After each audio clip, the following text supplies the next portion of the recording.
Welcome to the Fantasy Throwdown Podcast, bringing you the latest in sports news, fantasy analysis, and opinions. Don't forget the hot takes. Can't have a sports show without hot takes these days. What about hot cakes, though? I want some hot cakes. Now, here's your host, ready to jump into the thick of things, Dwayne Callender.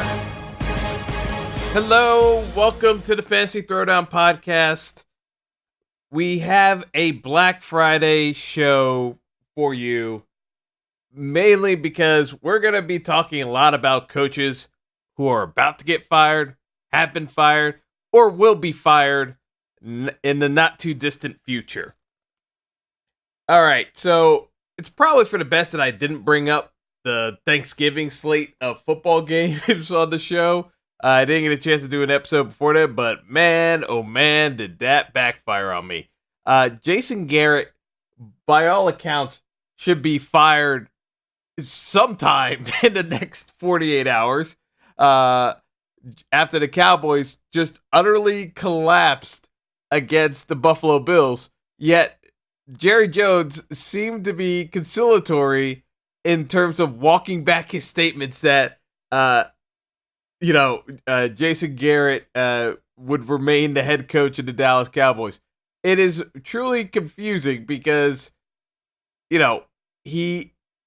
he outright says that, his coach got out-coached by Bill Belichick, but everyone knows that Jason Garrett was going to get out-coached by Bill Belichick. So, again, it is very confusing what Jerry Jones's end game is because, I would be shocked beyond shocked that the Cowboys don't fire Jason Garrett at this stage because of the fact that the only way I could see the Cowboys not having to fire Jason Garrett is if the Cowboys somehow make it to the Super Bowl, which, again, from a talent perspective, they have the capability of doing so.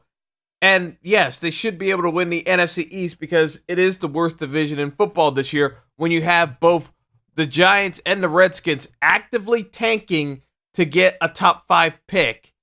And, at the rate the Giants are going at, they're going to find a way of botching that too by winning extra games at the end of the year. But, be that as it may. Actually, I shouldn't even say that the Giants are tanking. The Giants are just incompetent. Washington is actively trying to tank. Miami tried to tank, and then Brian Flores has started coaching that team up. So now they're winning games that they're not supposed to be winning. The Bengals actively tanked and have been bad the entire year. But,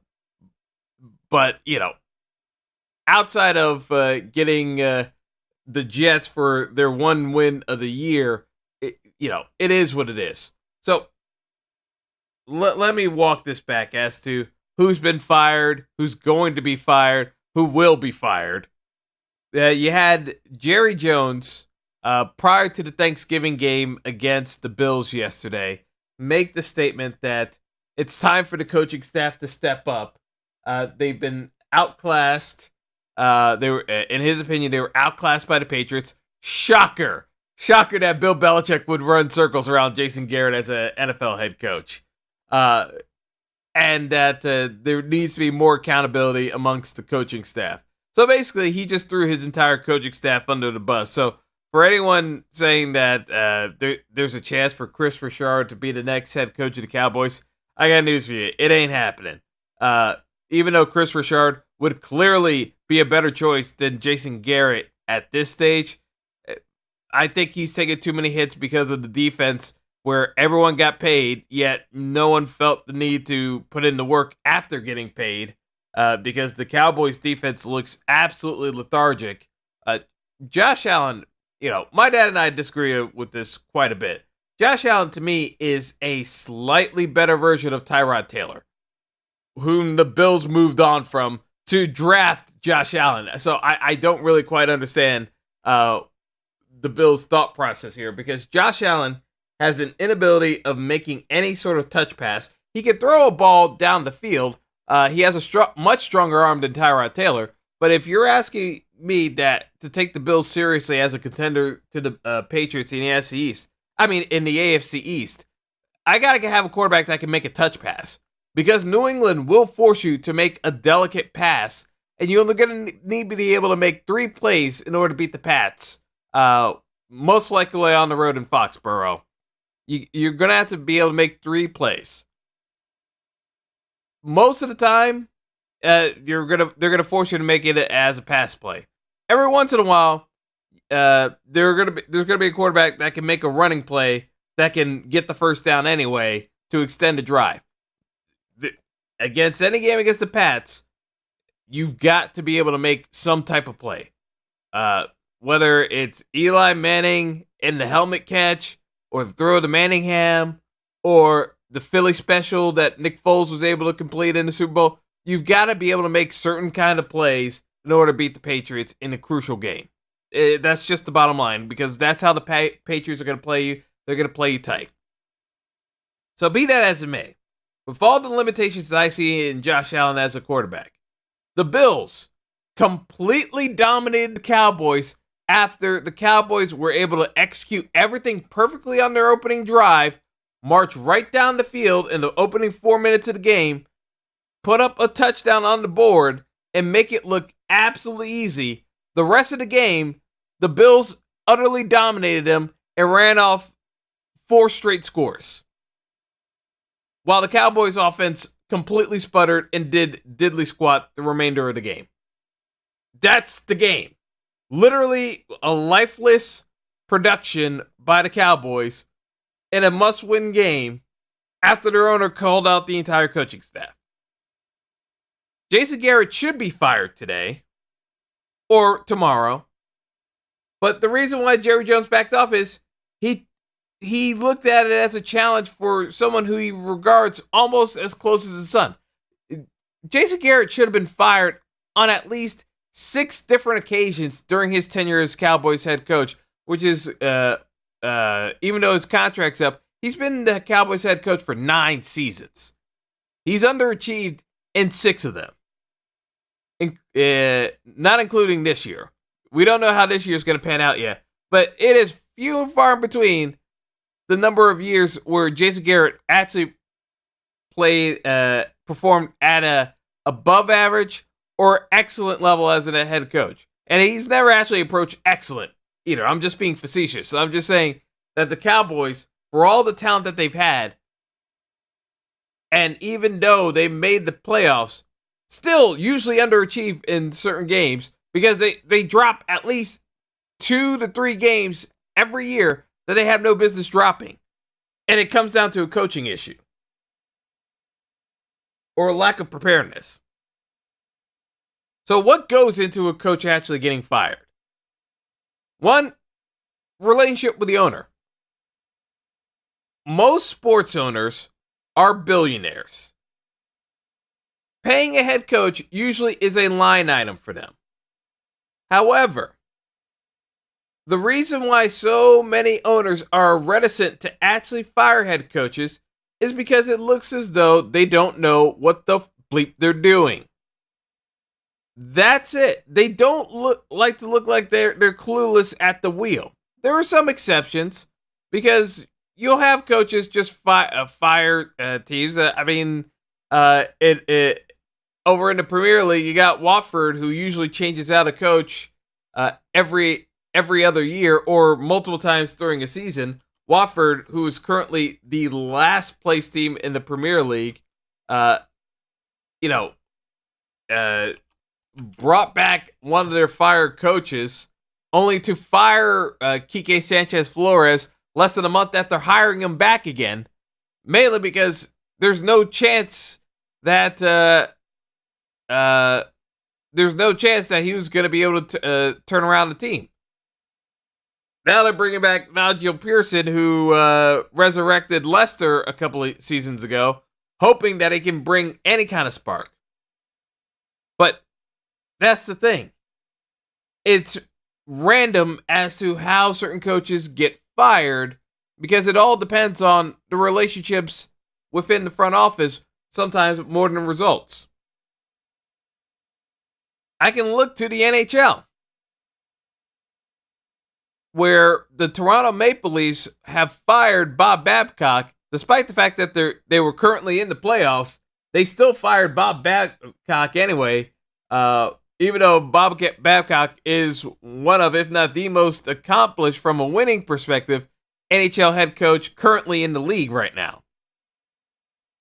Outside of Joe Quenneville, it's hard to say a coach that there was an NHL coach more accomplished than Babcock. He made the year every year he was in Detroit, won a Stanley Cup. Detroit has fallen completely off the hockey map since Babcock left.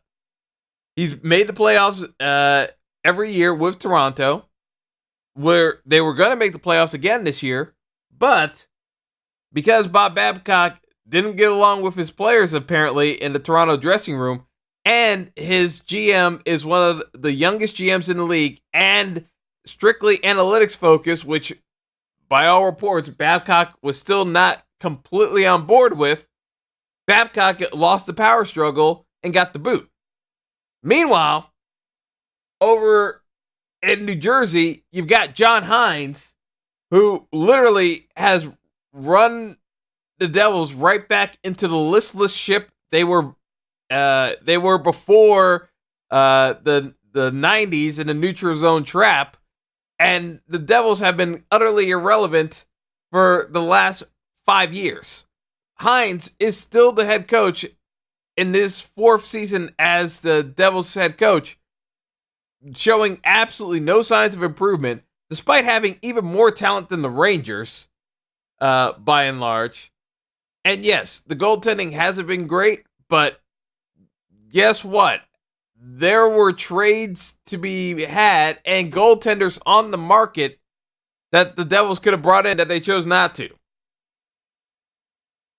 John Hines still has a job, where hockey is notorious for firing coaches very early into the season.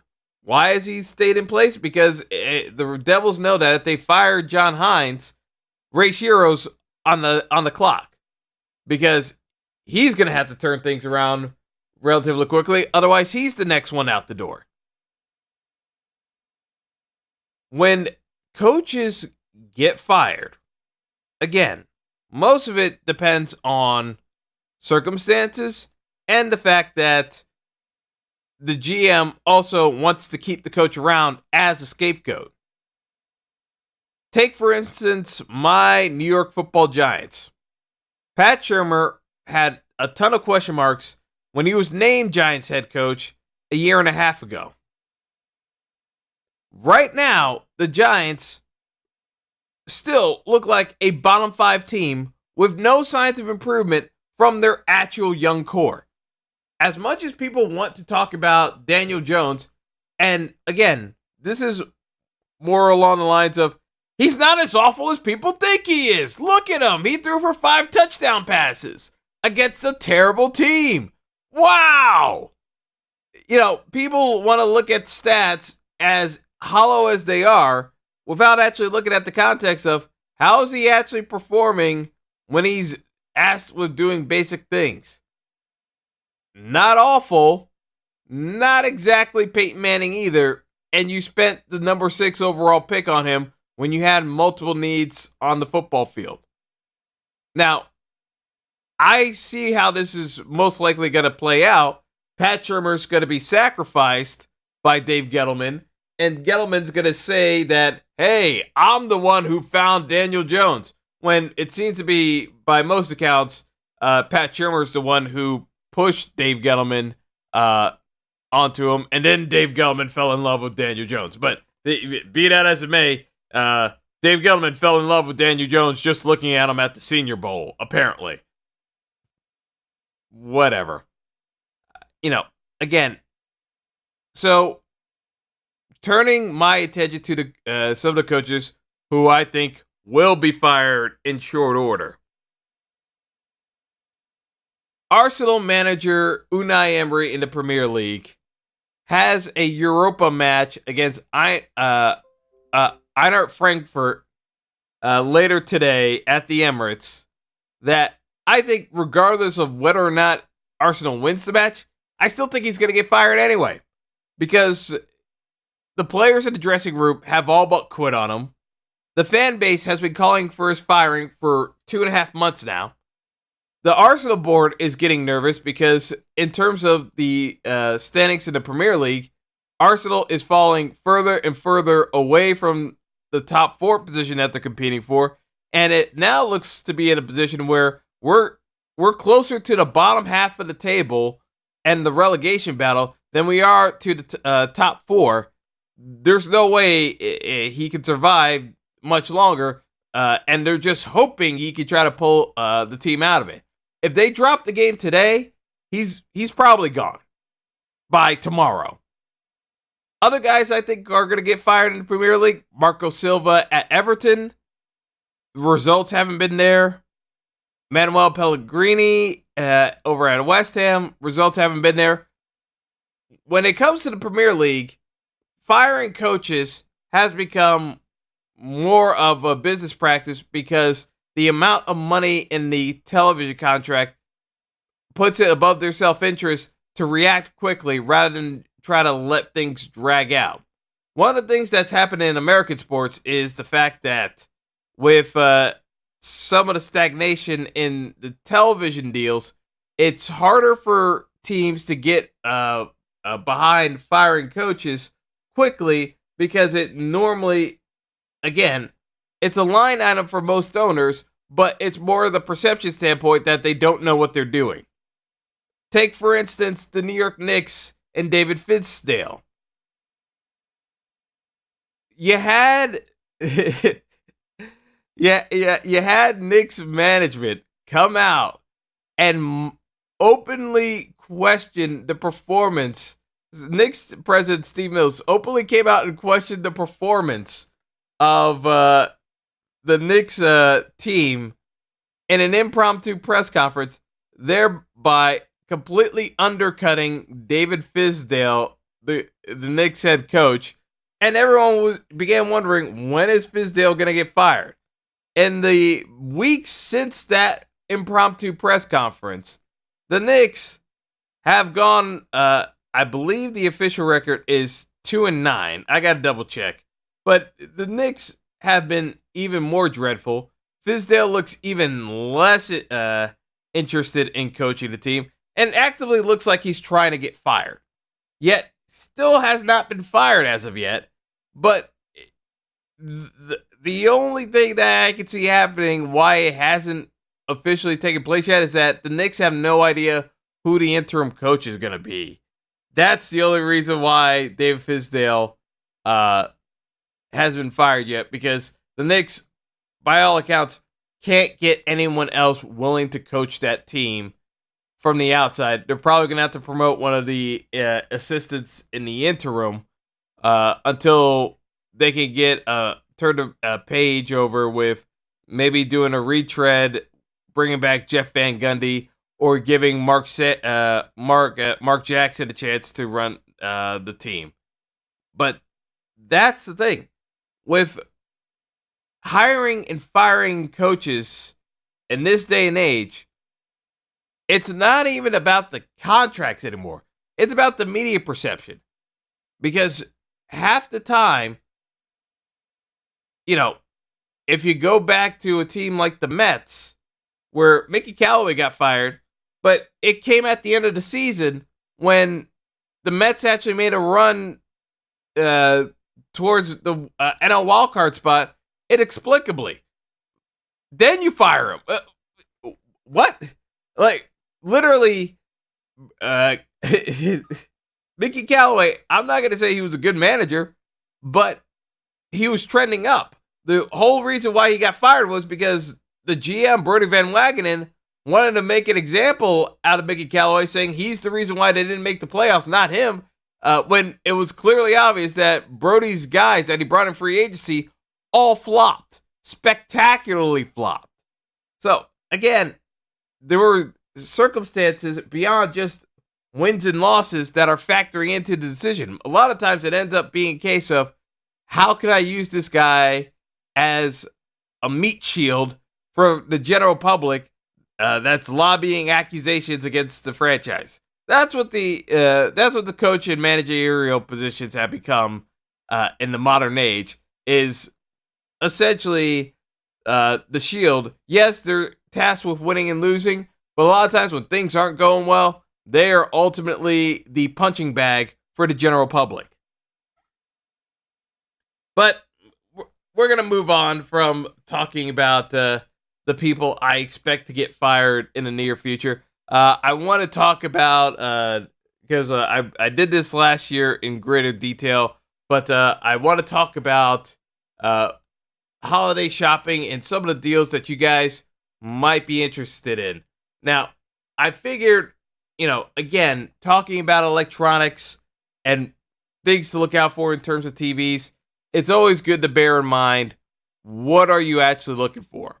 If you're looking for, a TV for the bedroom, or put have an extra TV in the kids' room, yeah, obviously your budget's not going to be that large.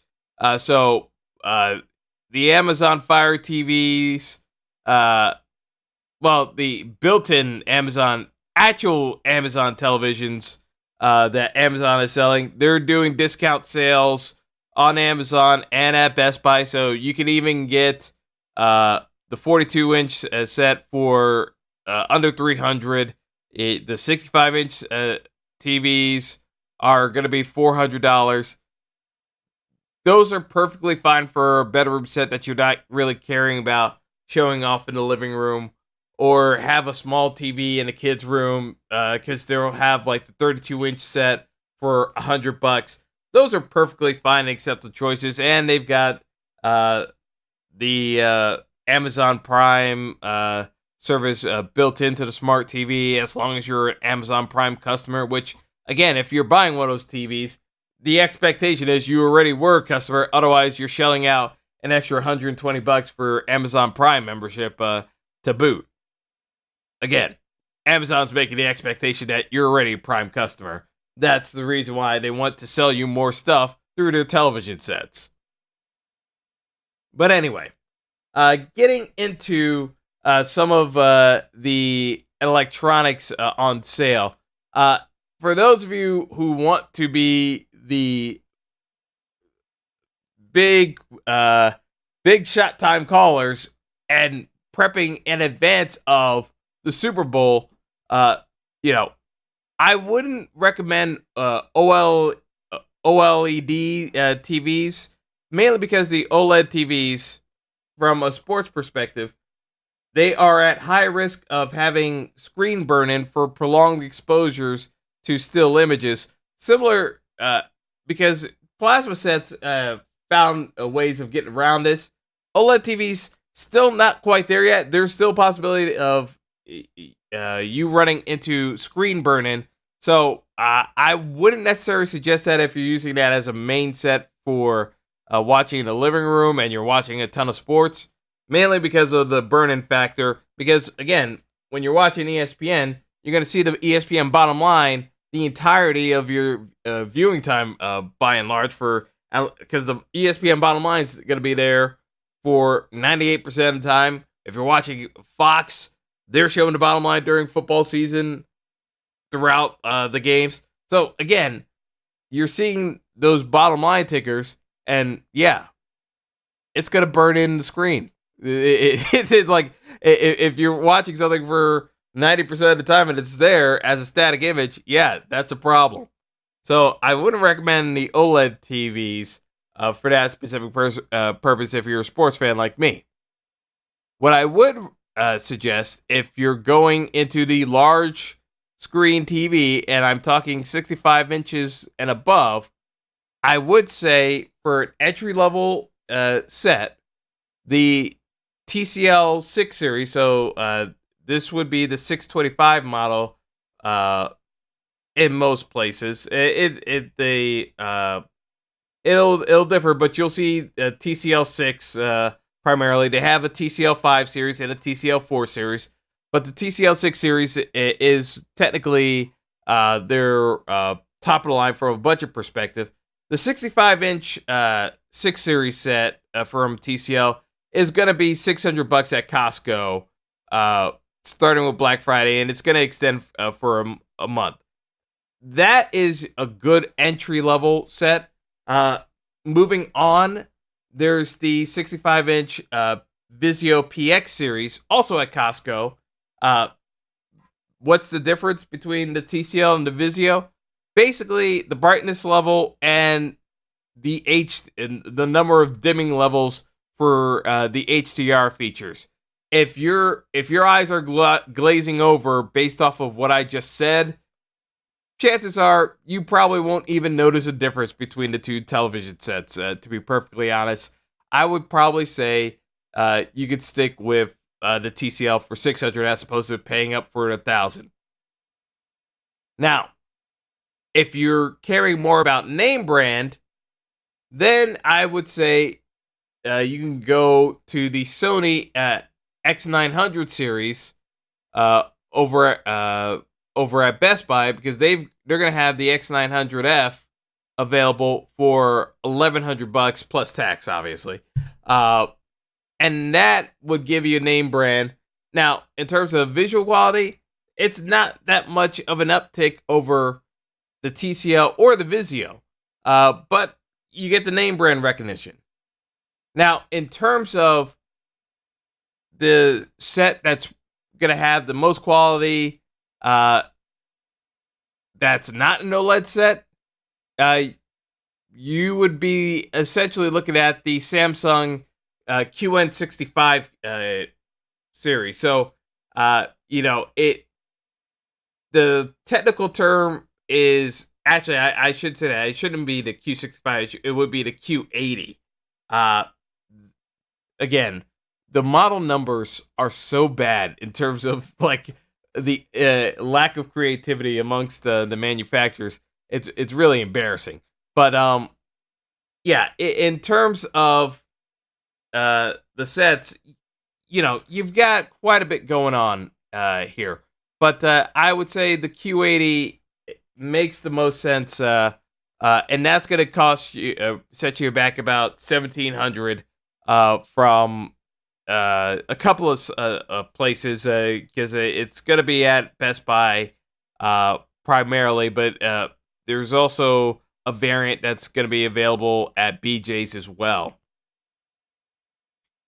Now, if you're going into the I want the biggest screen humanly possible, well, I should say humanly possible, because they do have 100-inch sets available if somehow you have the room. But in terms of most, like the most I could see the average person being able to manage, the 82-inch Samsung RU800 model is actually going to be available at BJ's for just under $1,800 this year. Again, that's 82 inches of real estate, so I would say mounting the TV is a must if you're actually planning on buying a set that large. And yeah, you're gonna need some help setting that one up. So I wouldn't ask Fred, your neighbor, to help set it up for you. I'd probably hire a professional to install the brackets properly, because at that size, the amount of weight that you're gonna need for a proper mount installation, I'd let a professional handle it at that size. Because if you're splashing that much cash to get a TV, just have a pro set it up for you instead and not do it yourself. We've seen way too many YouTube videos of people screwing that up with large TVs of that size. So those are my recommendations. I'm not going into too much detail this year, because this year was kind of a lax year in terms of overall price development. The OLED prices haven't come down as much that I would give a recommendation to the OLED sets. Plus, as I said, they haven't quite mastered the screen burn-in effect just yet for sports fans such as myself. So I can't touch an OLED set, even if I was interested in it. It's too much of a risk at this point. So that's all I've got for you this year. We'll see where the prices come down next year if we start getting more OLED sets under the $1,500 price point at the 65-inch range. then things might get a little bit more interesting from my perspective. But that's all for now. Hope you all had a wonderful Thanksgiving holiday with your families, and take it easy, folks.